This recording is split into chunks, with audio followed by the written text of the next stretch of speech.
So unfortunately, we're raised in a society that values certain things, like, I mean, even entrepreneurship or business. Like the fact that I do big business, that I do $1 million business, but that my goal is not to do $1 billion business is really kind of a shocker to people. Like, well, if you could build to 1 billion, why would you stop at 1 million? It's a weird thing. We're just not geared to like a masculine woman puts people off, a feminine man puts people off.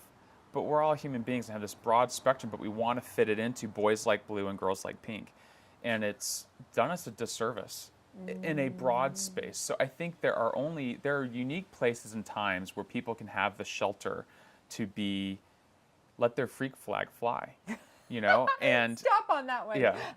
Say it again. Well, let your freak flag fly. Like, don't be. Can you imagine what a beautiful mosaic the world would be if everyone just felt empowered to be who they were? See, and I think that is kind of the divine's hope, but the world we live in has socialized us to believe something else. Yes, agreed. And for good reason.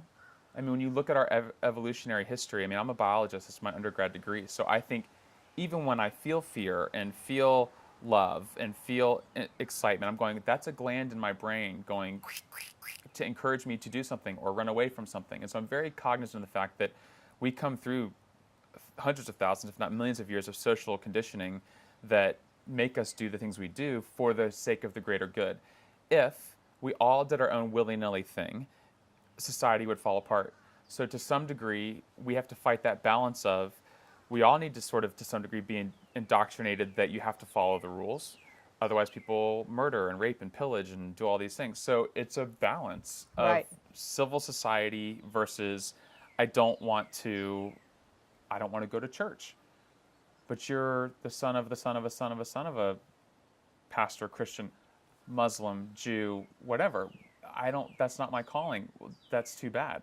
Like there are all those, I mean, there's so much that we are trying to be put into a box because it's easier for people. Even if you go on let's say you go on some yoga retreat somewhere and you are radically changed. I mean, you are fundamentally radically changed. You've had some amazing paradigm shift and you come back. No one knows that.